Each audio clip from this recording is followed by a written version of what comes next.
السلام عليكم ورحمة الله وبركاته. نحمده ونستعينه ونستغفره ونعوذ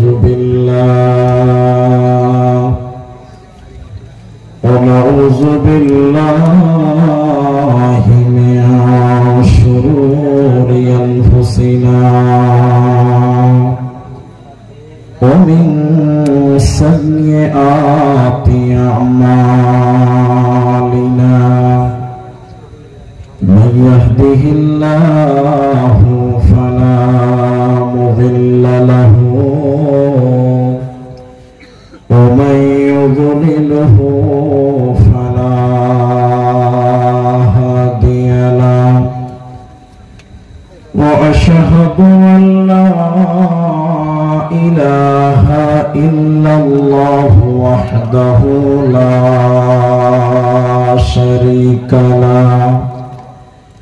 وأشهد أن محمدا عبده ورسوله.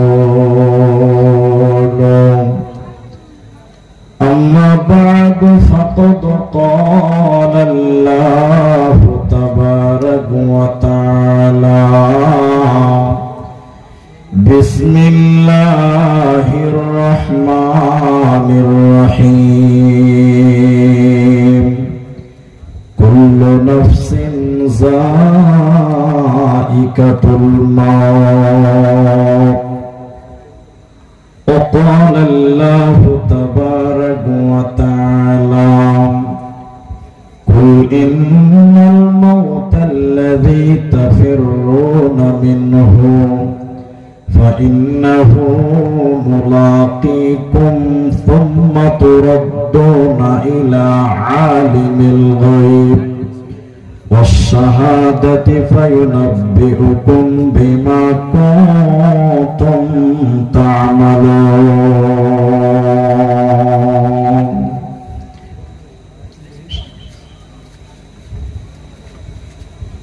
কোনো একদিন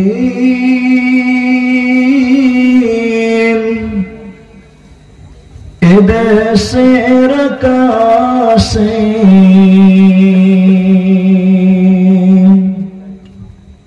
কালেমার পতাকা তুলবে।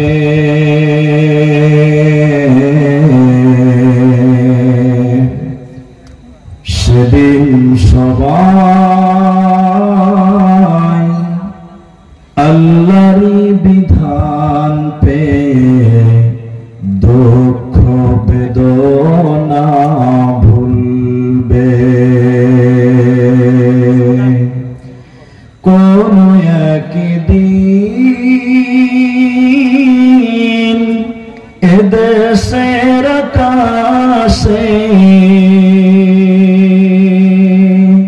কালেমার পতাকা তুলবে। সেদিন সবাই কুরআনী বিধান পেয়ে দুঃখ বেদনা ভুলবে। সেদিন আর রবে না হাহাকার,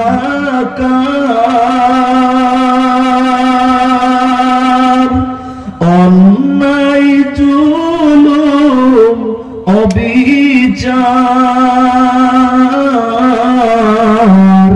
থাকবে না অনাচার দুর্নীতি বদাচার, সকলে শান্তিতে থাকবে। সেদিন সবাই কুরআনী বিধান পেয়ে দুঃখ বেদনা ভুলবে।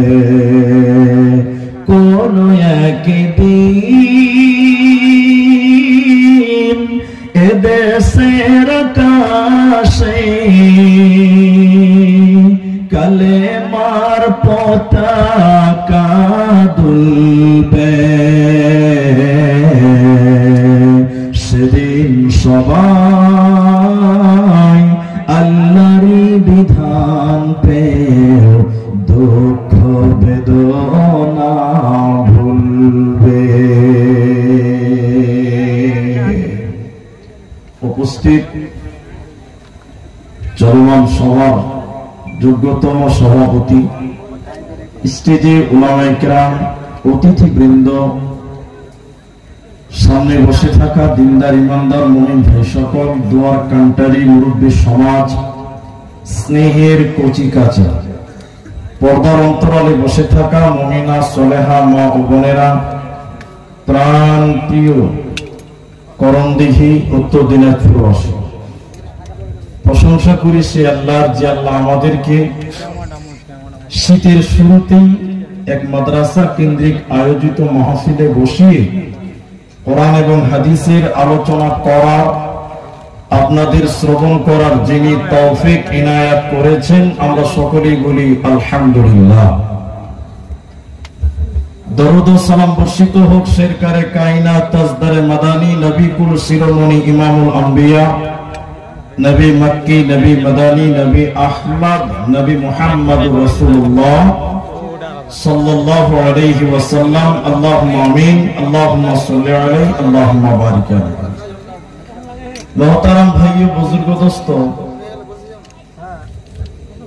মানুষের মানসিকতা পরিবর্তন হয়েছে, রাতও বেড়ে গেছে। তার জন্য অনেকে নিয়ত করে আছেন যে কিছুক্ষণ শুনবো তো পালাবো, কেউ নিয়ত করে আছেন 12টা বাজিয়ে পালাবো। তো মানুষের বিভিন্ন রকম মানসিকতা বুঝতে পারা যায়। আমি এই জন্য সময়কে নষ্ট করব না, কারণ আপনারা কতক্ষণ সাথে থাকবেন ভরসায় যেহেতু পাচ্ছি না, এজন্য খুব শর্টে কিছু কথা বলবো। যদি আল্লাহ তৌফিক দেন তো আলাইহি তাওয়াক্কালতু ওয়া ইলাইহি উনীব। ভাই, আপনাদের আমার সামনে যত ক্যামেরা আছে, এর চেয়ে আপনারা যারা সামনে আছে, আমি এগুলোর চেয়ে আপনাদেরকে বেশি প্রাধান্য দিচ্ছি। যে আপনারা যারা সামনে আছেন, আমি আপনাদের কিছু কথা জিজ্ঞাসা করব, সবাই একটু মুখ খুলে উত্তর দেবেন। বলুন একবার ইনশাআল্লাহ। আপনারা পেছনের লোক বলুন একবার ইনশাআল্লাহ। জি, সবাই যদি কথা বলেন তাহলে বক্তব্য আপনি কিছু বুঝতে পারবেন আর আমি কিছু বুঝাতে পারবো।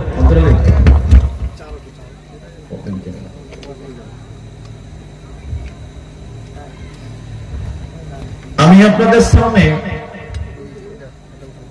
মত সম্পর্কে বক্তব্য রাখবো। মত, পৃথিবীতে বিভিন্ন বিষয় ইখতিলাফ আছে, মতবিরোধ আছে, মতনৈক্য আছে, কিন্তু মত এমনই একটি বিষয় যা নিয়ে পৃথিবীর কোন মানুষের কোন মতভেদ, কোন মতনৈক্য, কোন ইখতিলাফ আজ পর্যন্ত হয়নি আর হবেও না। মরতে হবে এই ব্যাপারে আজ পর্যন্ত পৃথিবীতে কেউ ইখতিলাফ করেনি, বরং নাস্তিকরাও বিশ্বাস করে যে মরতে একদিন হবে। এবার বলুন, মরতে হবে কি হবে না? যে নামাজ পড়ে না ও বিশ্বাস করে মরতে হবে, করে না? ধানের জমির আল কাটতে গিয়ে দু জমিওয়ালাতে ঝগড়া হচ্ছে, একজন লেংটি সেটা বলছে আবার তোকে দেখে নিব, মরতে তো একদিন হবে রে। নামাজ পড়ে না, তাও বলছে মরতে একদিন হবে। কিন্তু একজন আবার বলছে যে মানুষ মরে না। এমনও পৃথিবীতে আছে এক ফকির, ফকির ফকির তিন তারা বুঝেন কিনা আপনারা? এটা কি বলেন আপনারা? দোতারা, আমরা তিন তারা বলি, আপনারা দোতারা বলেন। এক ফকির এরকম তিন তারা নিয়ে বলছে মানুষ মরে না। ওর আবার জ্যোতিষ 16 আনা দাবি আছে। কেমন?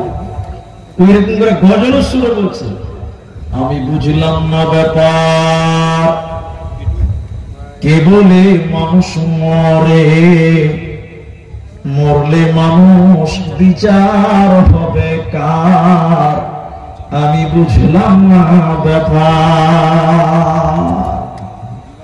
বলছে মানুষ মরে না, মরেই যদি গেল তো বিচার হবে কি করে? ওটাও দাবি শুনো।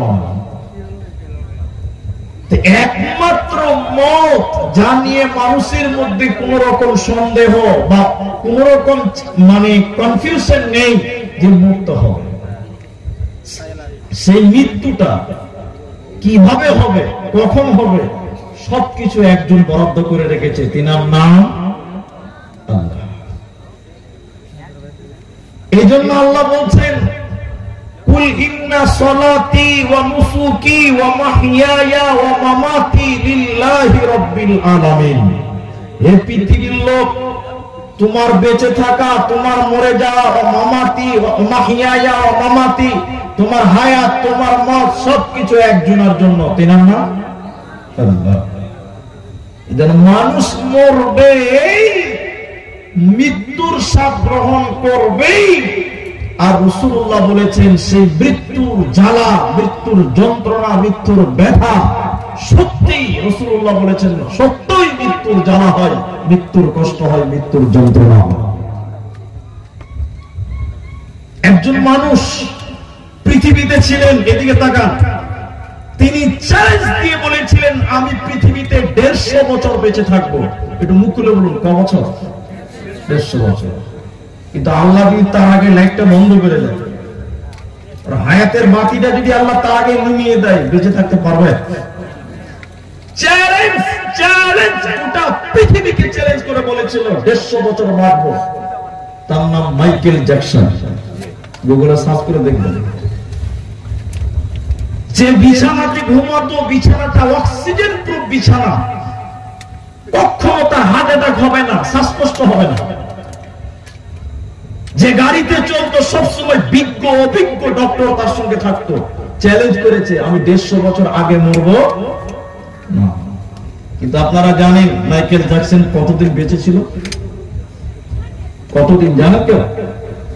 মাত্র 55 বছর। কত বছর?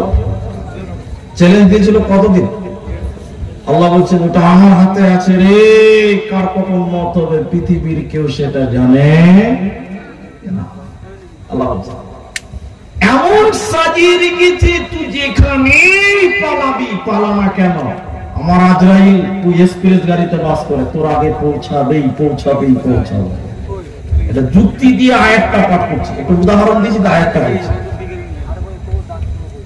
এটা ছেলে মালদা যাবে, মালদা ডালখোলা স্টেশনে গেছে, মালদা যাবে, ট্রেন ধরবে। 3 বন্ধু যাবে, 3 বন্ধু। কোন ট্রেনে যাবি রে? বলে সকাল 5টা লোকাল ধরবে, লোকাল প্যাসেঞ্জার গাড়ি। 3 বন্ধুর মধ্যে 2 বন্ধু স্টেশনে চলে গেছে, আর একজনের জন্য অপেক্ষা করছে। আর বলছে কি ব্যাপার এখনো আসে না? ও গাধা সবসময় ঢিলা থেকেই গেল। লোকাল ট্রেন এসেছে, ওরা 2 বন্ধু চেপেছে, মালদা চলে গেল, যাচ্ছে। এমন সময় 3 নম্বর বন্ধুটা এসেছে, 3 নম্বরটা। ও এসে দেখছে আর ট্রেন নাই, ট্রেন চলে গেছে। কি করবো? প্ল্যাটফর্মে চায়ের দোকানে করছে, ওরা দুজন এসেছিল, বলে এসেছিল মানে তোর ব্যাপারে অনেক কথা বলে গেল, যে তোর কোনোদিন সময় জ্ঞান হবে না। এমন সময় ঘোষণা হচ্ছে NJP Howrah Vande Bharat express line পাইনি বলে ডালখোলাতে দাঁড়াবে, বা ব্রহ্মপুত্র মেল, দিল্লি মেল বা কাঞ্চনজঙ্ঘা লাইন পাইনি বলে ডালখোলাতে দাঁড়াবে। তখন বলছে সুযোগ তো ভালোই পেয়েছে, লোকাল ছুটেছে তো কি হয়েছে? একদম সুপার ফাস্ট শতাব্দীতে চেপে গেছিল। আচ্ছা বলুন, এবার একটু আপ ডাউন, আগে লোকালটা মালদা পৌঁছাবে না আগে এক্সপ্রেসটা পৌঁছাবে? বারসুই যাওয়ার আগে লোকালটাকে দাঁড় করে রেখে দিয়েছে, এক্সপ্রেসটাকে আগে পার করছে। এই বড় বাবু একদম যে লাস্টে এসেছে, ওই এক্সপ্রেস ধরে মালদাতে চেয়ারে যে বসে আছে আগে থেকে, আর এরা দুজন এখানে লোকাল গাড়িতে চিন্তা করছে, ও কোনোদিন হুঁশ হলো না, ও ঢিলা ঢিলা থেকে গেল। এই বলে বলে মালদাতে যখন নামছে, নেমে হাঁটছে, দেখছে সালাবো আগেই বসে আছিস তুই। এনারা দুদিন বুঝে কি না, তখন বলছে বন্ধুরা তোরা যে গাড়িতে এসেছিস গাড়িটা হলো প্যাসেঞ্জার লোকাল, আমি যে গাড়িটাতে এসেছি সেটা সুপার ফাস্ট। আমি যেটা বলতে চাইছি পৃথিবীর লোক, তোমরা যে গাড়িতে বাস করছো সেটা হলো লোকাল প্যাসেঞ্জার, আর আজরাইল যে গাড়িটা বাস করে সে গাড়ি হলো এক্সপ্রেস গাড়ি, সুপারফাস্ট গাড়ি। তুমি যত দূর যাওয়ার চেষ্টা করছো না কেন, আজরাইল একদিন তোমার আগে এক্সপ্রেস ট্রেনে করে তোমার সামনে দাঁড়িয়ে যাবে। আল্লাহ তাবারাক ওয়া তাআলা বলেন, কুল ইন্নাল মাউতাল্লাযী তাফিরুনা মিনহু ফাইন্নাহু মুলাকীকুম সুম্মা তুরাদ্দুনা ইলা আলিমিল গায়বি ওয়াস শাহাদা। তুমি যতই পালাবার চেষ্টা করছো না কেন, আজরাইল একদিন তোমার সামনে আসবে, তোমার জান কবজ করবে, আর তারপরে আল্লাহর কাছে যখন পৌঁছাবে, আল্লাহ তোমার জীবনে যা কিছু ঘটেছে সব কিছু আল্লাহ তোমাকে জানিয়ে দেবে। অতএব তোমার কাছে গোপন বলতে কিছু থাকবে না, আল্লাহ তোমার কাছে সব তোমার প্রকাশ করে দেবে। অতএব মৃত্যু থেকে পালাবার উপায় রবে না।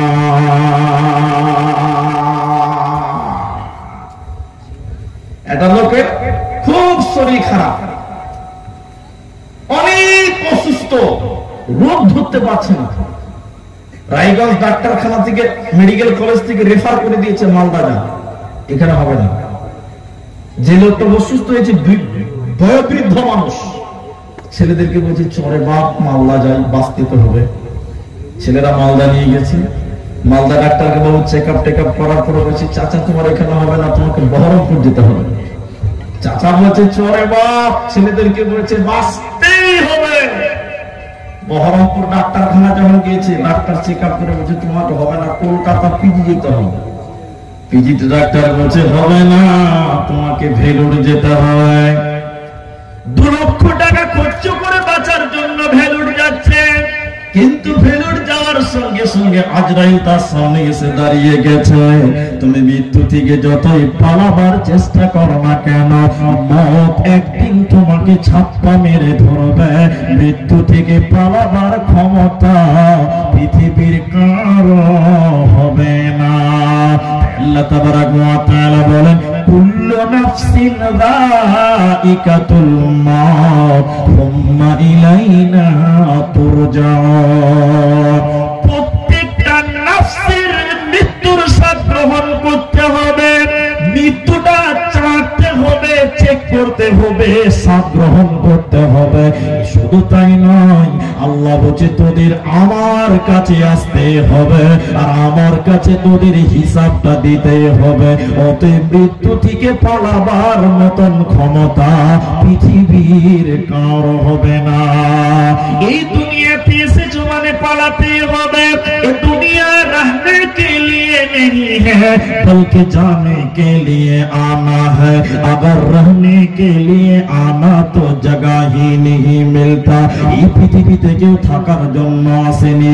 এই পৃথিবী যদি থাকার জন্য হতো, আজকে হযরতে আদম আলাইহিস সালামকে দেখতে পাওয়া যেত, হযরতে মূসাকে দেখতে পাওয়া যেত, নবী মুহাম্মদুর রাসূলুল্লাহ সাল্লাল্লাহু আলাইহি ওয়াসাল্লাম কেউ দেখতে পাওয়া যেত। অতএব পৃথিবীতে কেউ থাকার জন্য আসেনি। অতএব মৃত্যুর স্বাদ গ্রহণ করতে হবে।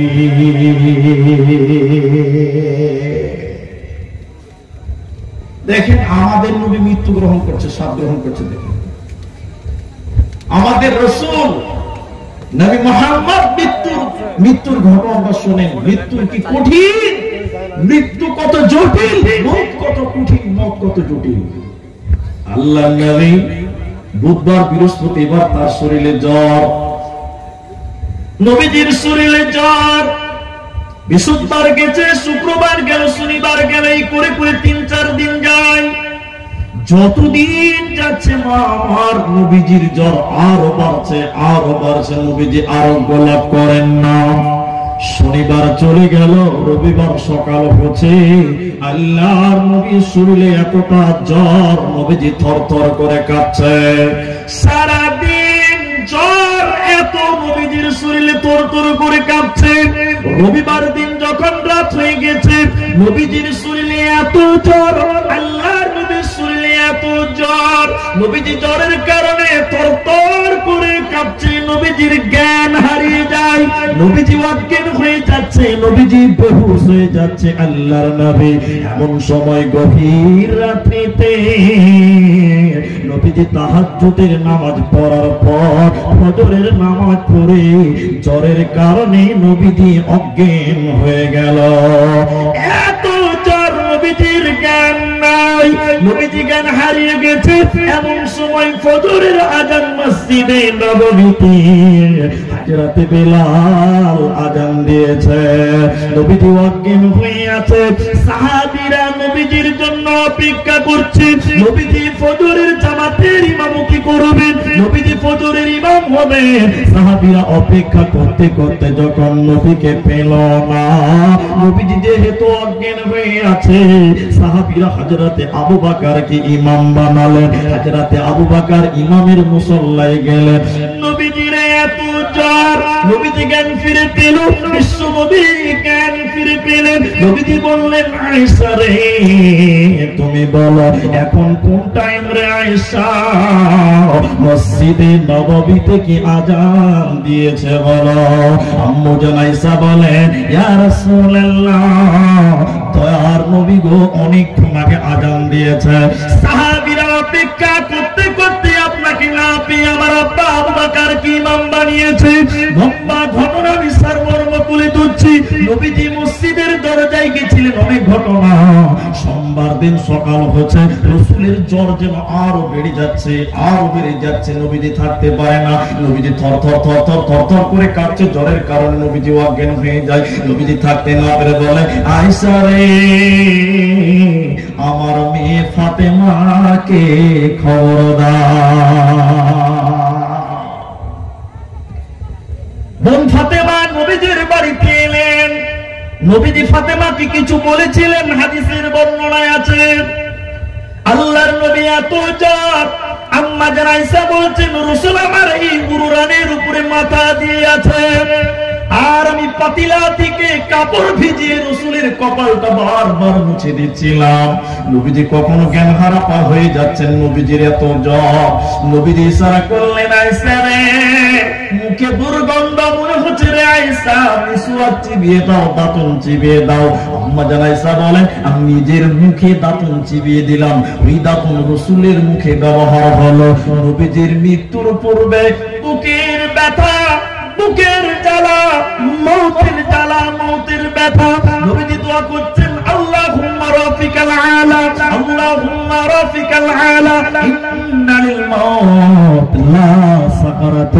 নবীজি বলছেন, আয়েশা রে মৃত্যুর জ্বালা, মৃত্যুর ব্যথা, মৃত্যুর যন্ত্রণা মনে হচ্ছে উহুদ পাহাড়টা আমি নবীর বুকের উপরে চাপিয়ে দিয়েছি রে আয়েশা, বুকের উপরে যেন উহুদ পাহাড় চাপিয়ে দিয়েছে। আয়েশা মৃত্যুর জ্বালা বড় কঠিন, মৌতের জ্বালা বড় কঠিন। আল্লাহর নবী বুকের ব্যথা নিয়ে, মৃত্যুর যন্ত্রণা কাঁপতে কাঁপতে নবীজি যখন বিদায় হয়ে যায়, মৃত্যুর অন্তিম কালে নবীজি বলেছিলেন, আসসালাত আসসালাত ওয়া মা মালাকাত আইমানুকুম, নামাজ নামাজ, আমার উম্মত নামাজ ছাড়বে না। নবীজি মৌতের জ্বালা, কষ্টের বিবরণ নবীজি দিয়ে পৃথিবীর মায়া ছেড়ে চলে যান। 12 রবিউল আউয়াল সোমবারের দিনত রাসূলুল্লাহ আমার মাঝত না,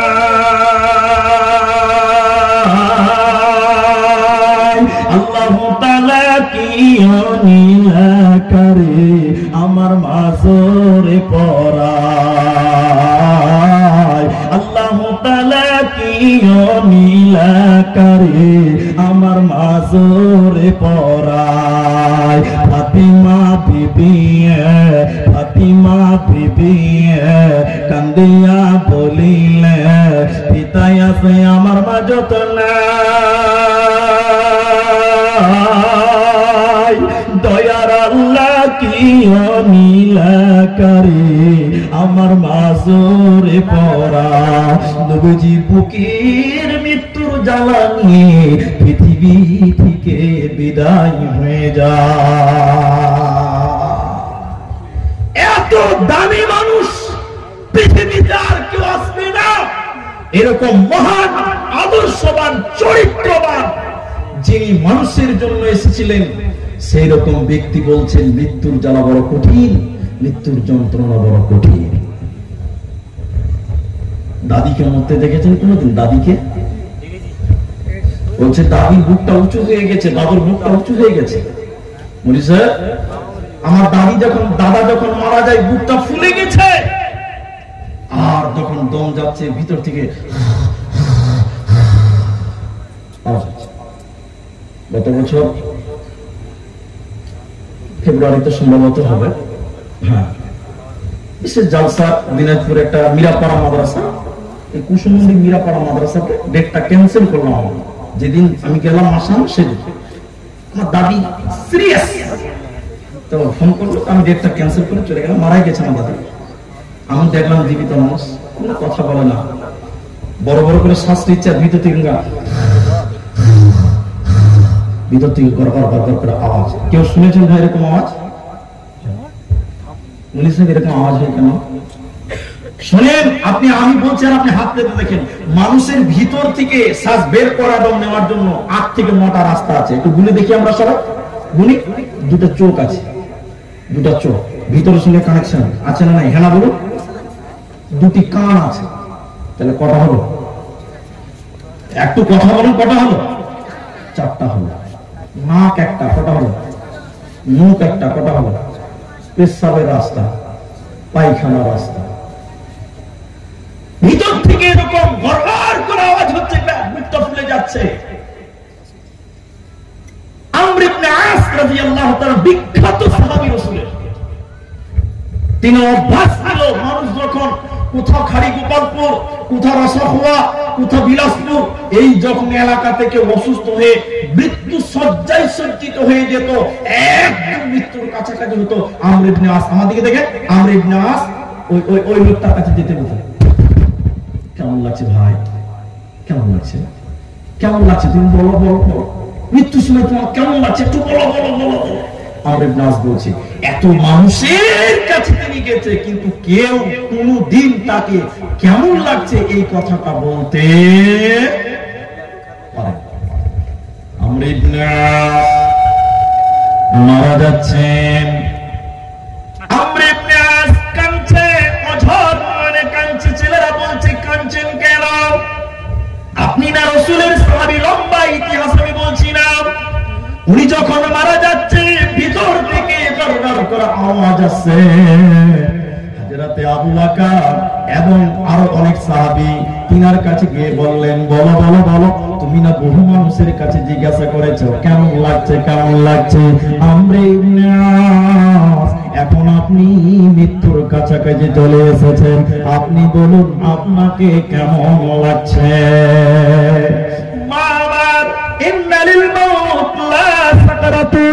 মৃত্যু কত কঠিন, মৃত্যু কত জটিল।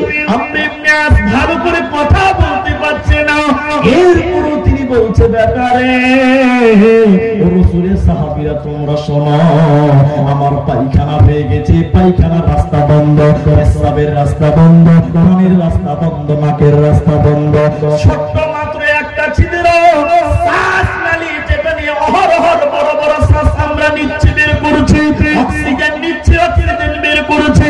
আমর ইবনে আস বলছে, ও রাসূলের সাহাবীরা, আমার শ্বাসনালীটা এত ছোট হয়ে গেছে, এত সংকীর্ণ হয়ে গেছে, সুয়ের পেছনে যেমন ছিদ্র থাকে, অতটুকু ছিদ্র যেন আমার গলাতে আজকে রয়েছে। শ্বাস নিতে পারছি না, শ্বাস নিতে পারি না, বের করতেও পারি না। এজন্য মানুষের মৃত্যুর সময় ভিতর থেকে এইরকম আওয়াজ আসে। ওতে মুসলমান, ওই টাইমে যদি আল্লাহর দয়া পেতে চাও, তাহলে তুমি আল্লাহকে বন্ধু বলে গ্রহণ করো।